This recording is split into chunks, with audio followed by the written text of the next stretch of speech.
My name is Megan. I'm 28 years old, and for as long as I can remember, I've been the dependable one in my family. The one who never asks for help. The one who pays her own rent. The one people call when everything in their lives starts falling apart. I used to think that meant something good about me. That night at the dinner table proved I was wrong. It happened quietly at first. No warning. No build-up. Just my mom setting her fork down like she was finished with the conversation before it even started. Your sister will be moving in with you next month, she said. Not a question. Not a request. A decision. Something in my chest tightened instantly, like someone had stepped on it. I looked from her to my sister, Jessica, who suddenly wouldn't meet my eyes. No, I said before I could stop myself. The word came out sharp. Final. My mom blinked slowly, like she hadn't processed what she heard. What did you just say? She asked. I swallowed hard, heart hammering. No, I repeated. She's not moving in with me. I'm not doing this again. The room went dead silent. Jessica stared at me like I'd slapped her. My mom's chair scraped loudly as she stood up so fast her napkin slid to the floor. You ungrateful brat, she hissed. And then her hand came out of nowhere. The slap cracked across my face, loud enough that my ears rang. Heat rushed to my cheek. Humiliation burned deeper than the pain itself. Have you ever felt your entire childhood hit you all at once? Every time you stayed quiet. Every time you swallowed anger. Every time you told yourself family comes first. All of it crashed into me in that single moment. I didn't cry. I didn't beg. I pushed my chair back, grabbed my bag, and stood up. Behind me, my mom screamed my name, her voice breaking in a way that almost made me turn around. Almost. But I didn't. Because something in me had finally snapped, and I knew if I stayed I would break all over again. That was the last time she ever hit me without consequences. I just didn't know it yet. The walk that changed everything. I didn't go home.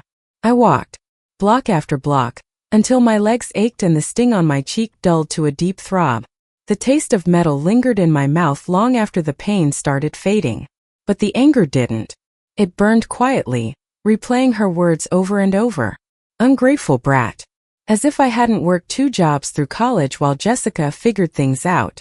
As if I hadn't covered bills when the lights were about to be shut off. As if I hadn't been the emergency plan for years. My phone buzzed. It was Daisy, my roommate and best friend. Where are you? You were supposed to be home an hour ago. I stared at the screen for a moment before typing back. I need to talk. Can you meet me at the cafe? Saying it out loud, Daisy rushed in a few minutes later, dropped her bag and slid into the chair across from me. Megan, what happened? She asked, eyes already scanning my face. I took a deep breath. My mom announced my sister is moving in with me, I said. No warning.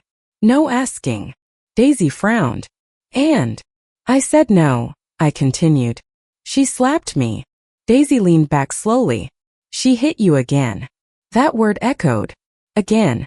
How many times do you forgive before forgiveness turns into permission? I stared down at my hands, shaking slightly. My name is Megan Wilson, I said quietly, like I was reminding myself I existed beyond my role. I'm 28. I pay my bills. I'm not a child they can order around. Daisy nodded once. Okay, she said. Start from the beginning. Tell me everything. So I did. The pattern I couldn't ignore anymore. I told her how my mom always said, Megan can handle it. How Jessica floated from job to job, landing back at our mom's house whenever things got hard. I told her about my college savings disappearing so Jessica could buy a car she wrecked 3 months later.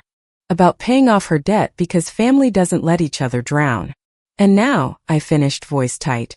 They want me to be her free therapist, maid, and safety net again. Daisy tapped her fingers against the table. You know what your problem is? She asked. I snorted. Just one. You never let yourself stay angry, she said. You say no for a moment. Then guilt eats you alive.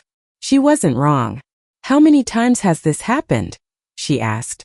Too many. And have you noticed, Daisy continued, the people who call you selfish are usually the ones who benefit most from your selflessness?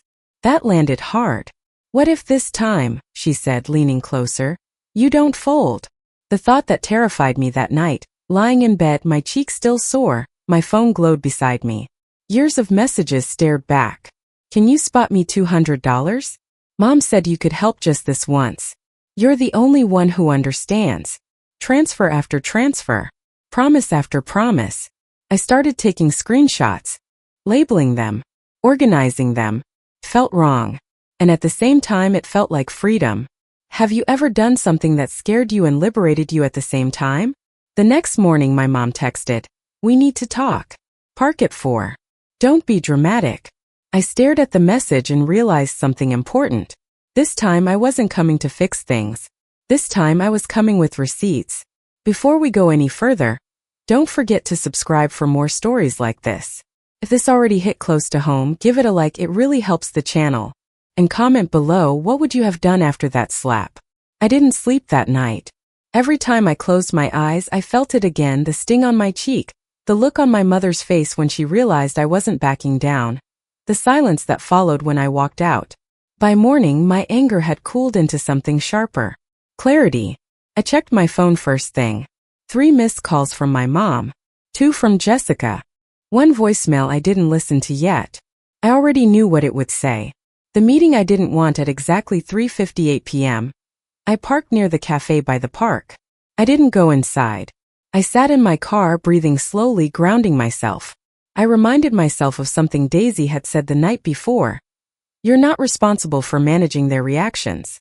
At 4:01, my mom's number lit up my screen. You're late, she snapped the second I answered. I'm here, I said calmly. I'm not coming in. She scoffed. Don't be childish. I didn't reply. A minute later, she appeared outside the cafe, scanning the parking lot until she spotted my car. She marched over and yanked the passenger door open without asking. You embarrassed me last night, she said, not bothering with hello. I kept my eyes forward. You hit me, I replied. She waved it off. You provoked me. That sentence landed like a brick. How she justified everything she didn't apologize. Instead she explained. She talked about stress. About how hard it is being a mother.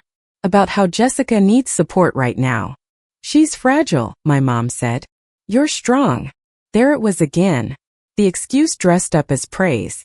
And because you're strong, she continued, you can handle her living with you for a few months. I finally turned to face her. No, I said. I already said no. Her jaw tightened. You don't get to decide this alone. Yes, I replied evenly. I do. It's my apartment. My lease. My life. She laughed, short and disbelieving. You sound just like your father, she said. Cold. Selfish. That was deliberate. She knew exactly where to aim. Jessica finally spoke. Jessica slid into the back seat then, like she'd been waiting for permission. Her eyes were red, but her tone wasn't apologetic. So that's it? She asked. You're really turning your back on me? I looked at her carefully. Did you ever ask if I was okay with this? I asked. She hesitated. Mom answered for her. Family doesn't need permission. I felt something inside me shift. That's not family, I said. That's control. Jessica rolled her eyes. You always make everything dramatic, she snapped. I just need somewhere to stay. For how long? I asked. She shrugged. However long it takes. That shrug told me everything. The betrayal beneath the words, what about rent? I asked. Jessica looked at my mom. Mom sighed. We'll talk about that later. Later. The same word they always use when they never plan to follow through. So the plan, I said slowly, is that she moves in, I cover the bills, and I shut up about it. No one said that, my mom replied. You didn't have to, I said. Silence filled the car. Then my mom leaned closer, lowering her voice. If you don't help, she said, don't expect us to be there for you anymore. That was the threat. The same one they'd used my whole life. The turning point, something strange happened in that moment. I didn't feel scared. I felt relieved. Okay, I said. My mom blinked. Okay. Okay, I repeated. If that's the condition, then I accept it. Jessica laughed nervously. You don't mean that. I do, I said. Because being there for me has always meant taking advantage of me. My mom's face hardened. You'll regret this, she said. I nodded. Maybe, I replied. But not the way you think. I put the car in drive. They stared at me. I'm done with this conversation, I said. Please get out. They didn't move at first. Then my mom slammed the door. Jessica followed, muttering something under her breath. I drove away shaking, not from fear but from adrenaline. Because I just crossed a line I'd never crossed before. What changed after that evening, the messages came fast. From relatives. From family friends. From people who had no idea what really happened. I was selfish. Ungrateful. Cold-hearted. Jessica posted vague quotes online about being abandoned by the people who owe you the most. My mom liked every single one. I didn't respond. Instead, I opened my laptop. I organized screenshots, transfers, messages, dates. Not to post. Not yet. Just to remind myself that I wasn't imagining things. That night, I made a decision that scared me more than saying no ever had. I stopped explaining myself. And that was the moment the balance of power shifted. Before we continue, don't forget to subscribe for more stories like this. If this chapter felt familiar, give it a like, it really helps the channel. And comment below. Have you ever been punished for setting a boundary? The silence after that meeting lasted 3 days. No calls. No texts. No dramatic messages. Just quiet. And for the first time, the quiet didn't feel like punishment. Felt like space. When the pressure came back on the 4th day, my mom tried again. This time softer. She called while I was at work, her voice carefully calm, like she was negotiating something fragile. I've been thinking, she said. Maybe we all said things we didn't mean. I leaned back in my chair and closed my eyes. This was familiar territory. Minimize. Reframe. Reset without accountability. I didn't say anything I didn't mean, I replied. She sighed. You're holding on to anger. That's not healthy. What she meant was, your anger is inconvenient. The last attempt to guilt me, Jessica texted that night. Not angry. Not demanding. Victim soft. I didn't ask for this. Mom said you'd help. Now I'm stuck. I stared at the message for a long time. Then I typed back one sentence. I didn't agree.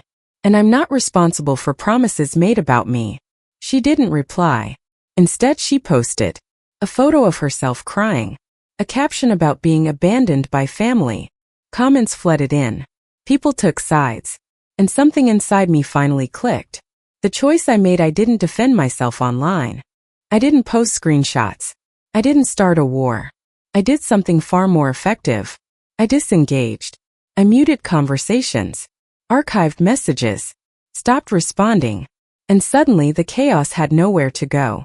Because manipulation needs an audience. The moment they realized I was serious 2 weeks later, my mom showed up at my apartment. Unannounced. She stood in the hallway, arms crossed, eyes scanning my place like she was evaluating it. You've really changed, she said. No, I replied calmly.